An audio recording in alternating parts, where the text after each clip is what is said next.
Hello students, this is Neelam. Dear student, आज की इस वीडियो में हम कवर करने वाले हैं क्लास 6th से चैप्टर 6 है हमारा रूरल एडमिनिस्ट्रेशन का। तो इससे रिलेटेड कुछ NCERT सॉल्यूशंस को और कुछ क्वेश्चन को, MCQs क्वेश्चन और फिल इन द ब्लैंक को हमने अपनी वीडियो के फर्स्ट पार्ट में कवर किया था। अभी चैप्टर से रिलेटेड कुछ और इम्पोर्टेंट क्वेश्चन को हम अपनी इस वीडियो के पार्ट में कवर करने वाले हैं। ओके, तो जो पार्ट हमारा हो चुका है, आई होप वो आपने अच्छे से इसको कंप्लीट कर लिया होगा, अपनी नोटबुक में भी लिख लिया होगा। और इससे रिलेटेड अगर कोई डाउट है तो वो हम अपनी इस वीडियो में रिवीजन के साथ आप उसको क्लियर कर लेंगे साथ के साथ, ताकि आपको कोई डाउट ना रहे और ये चैप्टर आप अच्छे से समझ सके। ओके, तो आज का टॉपिक स्टार्ट करने से पहले हम जो पहले का टॉपिक था उसको एक बार रिवाइज करेंगे और उसके बाद आज के जो इम्पोर्टेंट क्वेश्चन होंगे उनके ऊपर फोकस करेंगे। तो हमारा पहले जो क्वेश्चन आया था, what is the work of police. Police क्या काम करती है? Maintain laws and order in its area. Police के कंट्रोल में जो एरिया होता है उस एरिया में लॉज और ऑर्डर को मेंटेन करना। Second, register cases of theft, accident, injury and fight. अगर कोई चोरी हो जाती है, एक्सीडेंट हो जाता है, इंजरी, किसी को चोट लग जाती है, किसी का लड़ाई झगड़ा हो जाता है, तो उससे रिलेटेड केसेस को रजिस्टर करना भी काम किसका है? पुलिस का। To inquiry, investigate and take action on the cases within its area. उसके एरिया में अगर कोई प्रॉब्लम है, कोई केस है, तो उससे रिलेटेड इंक्वायरी करना, इन्वेस्टिगेशन करना और उसके लिए एक्शन लेना, ये काम भी किसका होगा? पुलिस का ही होगा।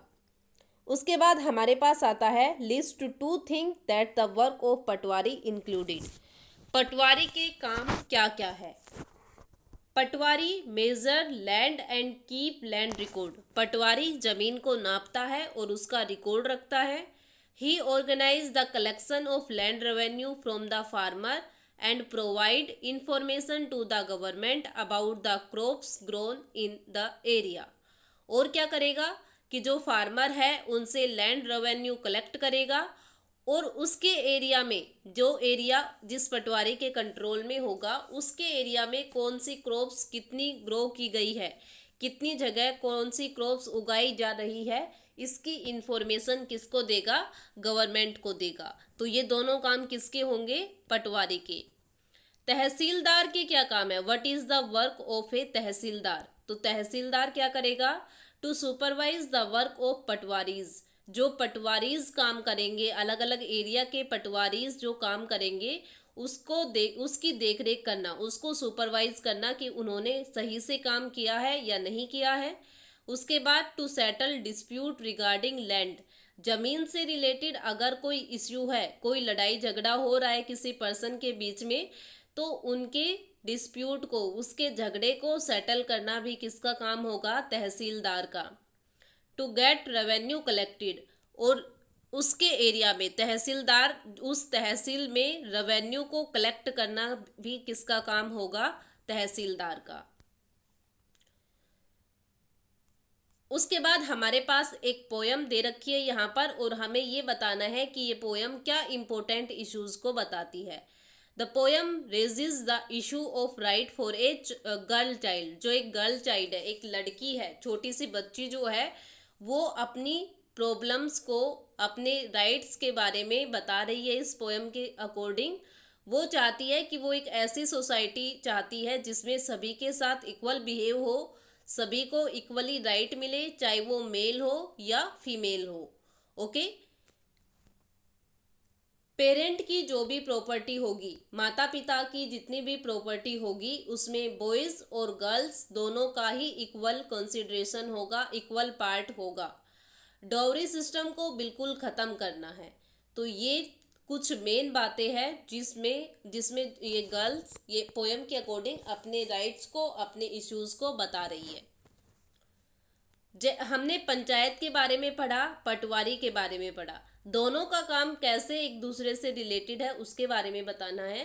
पंचायत क्या करती है? विलेजेस में फैसिलिटी प्रोवाइड कराती है। पंचायत के अंडर में जो विलेज आता है वहाँ पर फैसिलिटी प्रोवाइड कराना किसका काम होगा? पंचायत का। लेकिन उन फैसिलिटी को प्रोवाइड कराने के लिए पैसे की ज़रूरत पड़ेगी, मनी की ज़रूरत पड़ेगी। वो मनी कौन अरेंज करेगा? वो पटवारी करेगा। ठीक है, पंचायत तो विलेज को फैसिलिटी प्रोवाइड कराएगी, लेकिन वो फैसिलिटी फ्री में तो होगी नहीं। उसके लिए जो पैसे होंगे, जो मनी होगी, वो पटवारी अरेंज करके देगा। उसके बाद वो फैसिलिटीज कहाँ पर जाएगी?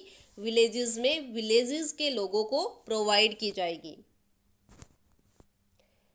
नेक्स्ट हमारे पास आता है कि हमने एक पुलिस स्टेशन को विजिट करना था और ये पता लगाना था कि वहाँ पर क्राइम को रोकने के लिए या जब कोई फेस्टिवल या कोई पब्लिक मीटिंग होती है तो उस टाइम क्राइम को रोकने के लिए पुलिस क्या क्या करती है। तो जब भी कोई फेस्टिवल या पब्लिक मीटिंग होती है तो उस टाइम पुलिस बहुत ज़्यादा एक्टिव हो जाती है कि कोई भी क्राइम ना हो, कोई भी ऑर्डर, कोई भी लॉ वहाँ पर ना टूटे, हर चीज़, हर रूल वहाँ पर फॉलो हो। सीसीटीवी कैमरास लगा दिए जाते हैं ताकि लोगों की एक्टिविटी को देखा जा सके। बैरिकेड्स लगा दिए जाते हैं ताकि जो व्हीकल्स हैं उनको कंट्रोल किया जा सके। और पुलिस अलग अलग बूथ बना देती है। पुलिस बूथ आपने सुना होगा। वो पुलिस बूथ क्या अलग अलग जगह पर काम करेंगे, वो उनको सेटअप कर दिया जाता है, इंस्टॉल कर दिया जाता है ताकि कोई प्रॉब्लम आए तो उसको सोल्व किया जा सके। प्रॉपर लाइटिंग हो जाती है पूरे एरिया में जहाँ पर फेस्टिवल या कोई पब्लिक मीटिंग होने वाली है। 7th क्वेश्चन में हमें बताना था कि जो पुलिस स्टेशन होता है एक डिस्ट्रिक्ट का, उसके इंचार्ज, एक डिस्ट्रिक्ट में जितने भी पुलिस स्टेशन होते हैं उनका इंचार्ज कौन होता है? तो उनका इंचार्ज होता है senior superintendent of police. Okay, एक डिस्ट्रिक्ट में जितने भी पुलिस स्टेशन होते हैं सभी का इंचार्ज होता है सीनियर सुपरिटेंडेंट ऑफ पुलिस।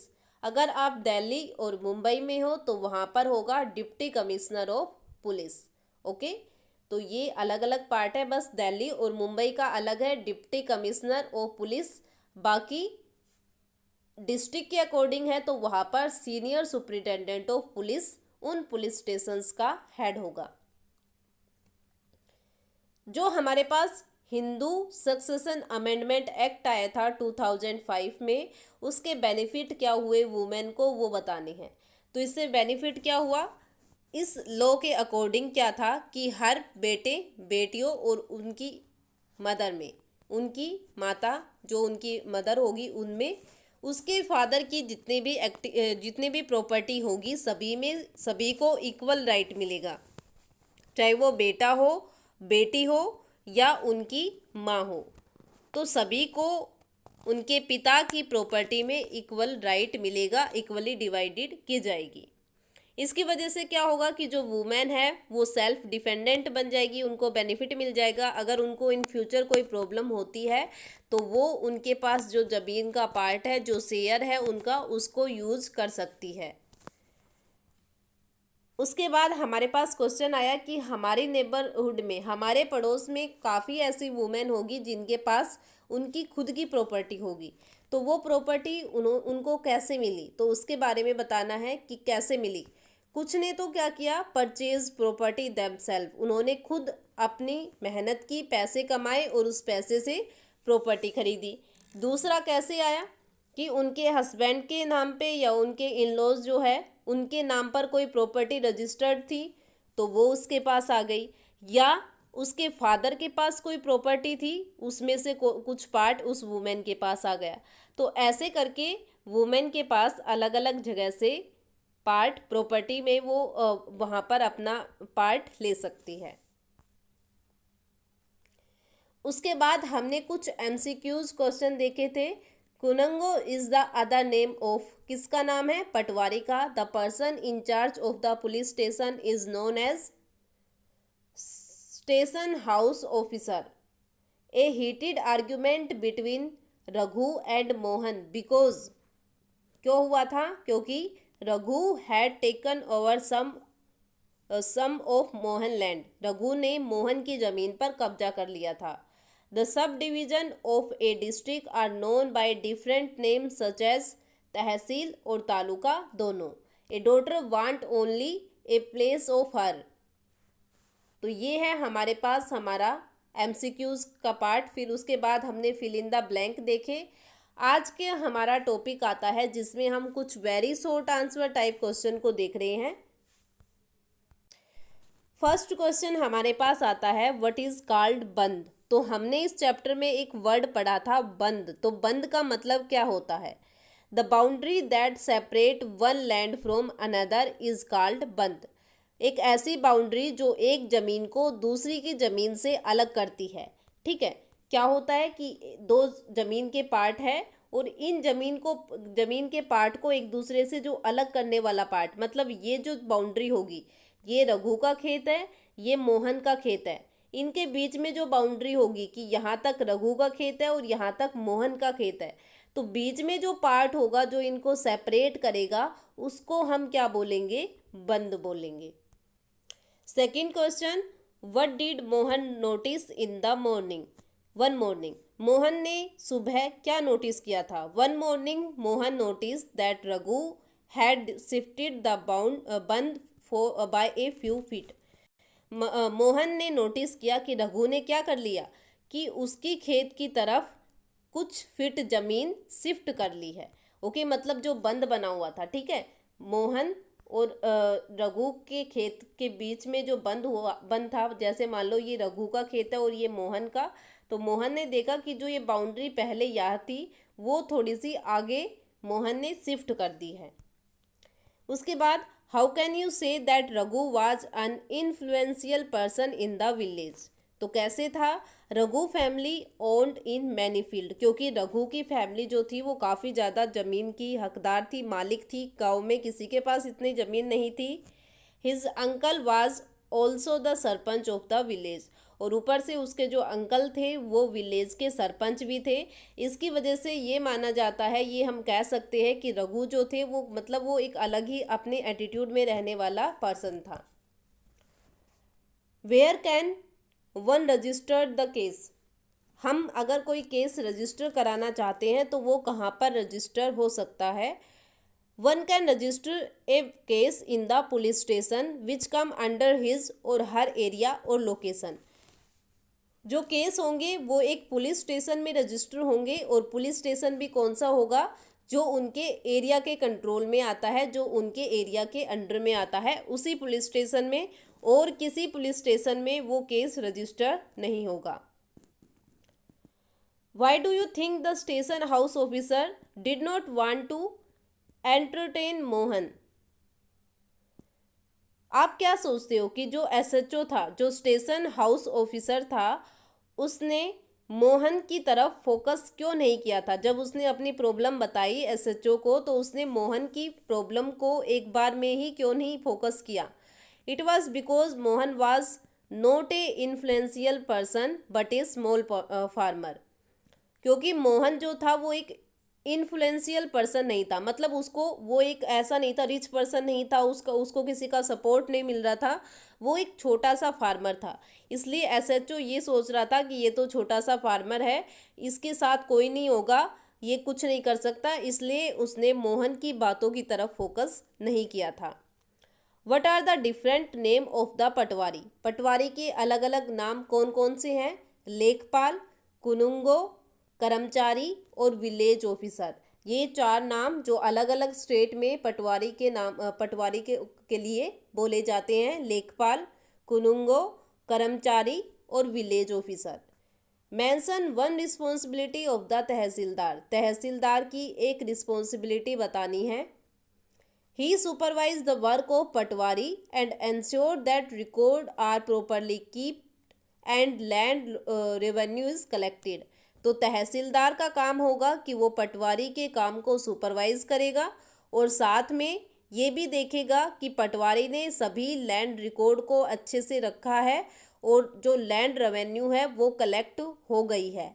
तो ये तीनों बातें, इन तीनों बातों की रिस्पॉन्सिबिलिटी किसकी होगी? तहसीलदार की होगी। तो ये थे हमारे पास very short answer type question. हाँ भी हमारे पास आता है short answer type question. First, what is the work of revenue department of the government. Government का जो रेवेन्यू डिपार्टमेंट होता है उसका काम क्या है। The revenue department of the government supervise the work of the patwari. तो जो रेवेन्यू डिपार्टमेंट होगा गवर्नमेंट का वो पटवारी के काम को सुपरवाइज करेगा। It ensure that record are properly keeped and land revenue is collected. वो ये देखेगा कि पटवारी ने पूरा रिकॉर्ड अच्छे से रखा है और साथ में लैंड रेवेन्यू भी कलेक्ट हो चुका है। इन दोनों बातों पर फोकस करेगा। It also ensure that farmer can easily obtain a copy of their land record. और ये भी इंश्योर करेगा कि जब भी फार्मर को ज़रूरत होगी तो उसको अपनी ज़मीन के रिकॉर्ड की एक कॉपी आराम से अवेलेबल हो जाए, उसको अपनी ज़मीन की एक कॉपी आराम से मिल जाए। It is the revenue department that make the student obtain their caste certificate. Revenue department का ही काम होगा कि स्टूडेंट को जो कास्ट सर्टिफिकेट्स होते हैं वो कौन देगा, रेवेन्यू डिपार्टमेंट देगा। It also resolve revenue dispute. और कोई भी रेवेन्यू डिस्प्यूट होता है तो उसको भी कौन सोल्व करेगा, रेवेन्यू डिपार्टमेंट करेगा। ओके, तो ये रेवेन्यू डिपार्टमेंट है गवर्नमेंट का जो अलग अलग टाइप से काम करता है। तो सबसे पहले पटवारी के काम को सुपरवाइज करना, ये देखना कि पूरा रिकॉर्ड अच्छे से रखा गया है, रेवेन्यू कलेक्ट हो चुकी है, फार्मर को अगर ज़रूरत है लैंड रिकॉर्ड की कॉपी की तो वो उनको मिल जाए, स्टूडेंट्स को कास्ट सर्टिफिकेट चाहिए तो वो रेवेन्यू डिपार्टमेंट देगा। अगर कोई डिस्प्यूट हो जाता है रेवेन्यू से रिलेटेड तो वो भी कौन सोल्व करेगा, रेवेन्यू डिपार्टमेंट करेगा। नेक्स्ट क्वेश्चन आता है, what would have the Patwari done the resolve the dispute between Mohan and Raghu. आपको क्या लगता है कि पटवारी मोहन और रघु के डिस्प्यूट को कैसे सोल्व कर सकता है। The patwari would have measured both Mohan and Raghu field. Patwari क्या करेगा कि वो मोहन और रघु दोनों की ज़मीन को मेज़र करेगा, मापेगा, ठीक है, दोनों की ज़मीन को अलग अलग मापेगा and compared them with the measurement on the map. फिर उसके बाद जो उसने पहले से मेजरमेंट कर रखी है उस मेजरमेंट के साथ जो प्रेजेंट भी मेजर किया है उसको कंपेयर करेगा। ओके, एक पहले से मैप बना होगा जिस पे पहले से ही लिखा होगा कि ये ज़मीन मोहन की है, ये रघु की है, ये इतना पार्ट मोहन के पास है, ये इतना पार्ट रघु के पास है। तो ऐसे करके पहले से एक मैप बना होगा और एक पटवारी बिल्कुल उसी टाइम करंटली देखेगा कि कहाँ पर कितनी ज़मीन रघु के पास है और कितनी मोहन के पास है। फिर इनका आपस में कंपैरिजन करेगा कि पहले मोहन के पास कितनी थी अब कितनी है, पहले रघु के पास कितनी थी अब कितनी है, तो इनको आपस में कंपेयर करेगा। If they did not match then it would be clear that the boundary of the field has been changed. अगर वो मैच नहीं होती, ठीक है, पहले जो मैचिंग जो मेजरमेंट था, पहले जो रिकॉर्ड था वो प्रेजेंट रिकॉर्ड के साथ मेजरमेंट के साथ मैच नहीं होता तो इसका मतलब ये समझा जाएगा कि बाउंड्री को चेंज किया गया है, जो बंद बनाया गया था उसको चेंज किया गया है। ओके, तो ऐसे करके फिर पता लगाया जा सकता है कि मोहन के पास ज़्यादा ज़मीन है पहले से या रघु के पास, और उससे हम ये पटवारी ये बता सकता है कि मोहन ने ज़मीन ज़्यादा ली है या रघु ने मोहन की ज़मीन को टेक ओवर किया है। ओके, तो पटवारी ऐसे कंपैरिजन करके बता सकता है कि किसने किसकी ज़मीन को कंट्रोल में या टेक ओवर किया है। उसके बाद हमारे पास लॉन्ग आंसर टाइप क्वेश्चन भी है, तो एक बार इनको भी हम देख लेते हैं। तो पटवारी के जो अलग अलग काम है वो हमें बताने हैं, तो सेम बिल्कुल एज इट इज़ ऐसे ही जो हमने पहले पढ़ा था कि लैंड रिकॉर्ड रखना, जो विलेजेस होते हैं, ग्रुप ऑफ विलेजेस, उनके लिए रिस्पॉन्सिबल होता है। हर विलेज के रिकॉर्ड को मेंटेन करना और उनको टाइम टू टाइम अपडेट करते रहना। लैंड रेवेन्यू कलेक्ट करना और गवर्नमेंट को इन्फॉर्मेशन प्रोवाइड करना कि उसके एरिया में कौन कौन सी क्रॉप्स उगाई गई है। तो ये सब काम किसका होगा, पटवारी का। उसके बाद हिंदू सक्सेशन अमेंडमेंट एक्ट आया 2005 में। तो इसके अकॉर्डिंग क्या नई बात बताई गई थी? Hindu succession amendment act 2005 both female on the same level as male. तो हिंदू सक्सेशन अमेंडमेंट एक्ट 2005 ये बताता है कि फीमेल और मेल दोनों का लेवल एक ही होगा। पहले क्या होता था कि जो भी एक फादर होता था उसके पास ज़मीन है, एग्रीकल्चरल ज़मीन है, तो उसमें वुमेन का या गर्ल्स का कोई पार्ट नहीं होता था। उसके ऊपर ओनली ऑन किसका कंट्रोल होता था, किसका पार्ट किस में डिवाइड होती थी? उसके बेटों में। जो उसके सन होते थे बस ओनली ऑन उन्हीं में वो डिवाइड होती थी। बेटियों या उसकी जो वाइफ होगी उसका कोई भी रोल नहीं होगा। लेकिन बाद में इस लॉ को चेंज कर दिया गया, इसमें अमेंडमेंट की गई और न्यू अमेंडमेंट आई 2005 में, जिसके अकॉर्डिंग क्या था कि जो भी ज़मीन होगी वो बेटे बेटियों और उनकी माँ में इक्वली डिवाइड की जाएगी। हर स्टेट और हर यूनियन टेरिटरी में ये लॉ अप्लाई होगा। इससे बेनिफिट हुआ वुमेन को। अगर उनको कोई भी प्रॉब्लम होती है इन फ्यूचर तो वो उस प्रॉब्लम को सोल्व करने के लिए अपनी ज़मीन के पार्ट को यूज़ कर सकती है। ओके, तो ये किसमें बताया गया था? हिंदू सक्सेशन अमेंडमेंट एक्ट 2005 में आया था। तो ये है हमारे पास चैप्टर हमारा, जिसमें हमने 6th क्लास का चैप्टर 6 रूरल एडमिनिस्ट्रेशन के बारे में कवर किया है। तो इसमें हमने NCERT question, MCQs question, fill in the blank, very short answer type question, short answer type question और लॉन्ग आंसर टाइप क्वेश्चन को इंक्लूड किया है। ओके, तो ये था हमारा चैप्टर 6, जिसमें हमने रूरल एडमिनिस्ट्रेशन को अपने पार्ट को कंप्लीट कर लिया है। इस चैप्टर को हमने पहले पढ़ा, उसके साथ साथ इसके क्वेश्चन किए। अभी बाद में हमने इसके सभी क्वेश्चन को दोबारा से अच्छे से रिवाइज कर लिया है। तो आई होप अगर आपको कोई डाउट हो तो वो क्लियर हो गया होगा अब क्वेश्चन में। और ये सभी क्वेश्चन आपको अपनी फेयर नोटबुक में लिखने हैं अगर आपने पहले नहीं लिखे हैं तो। ओके, और अगर अब भी कोई प्रॉब्लम है तो वो आप मेरे साथ डिस्कस कर सकते हो। Thank you.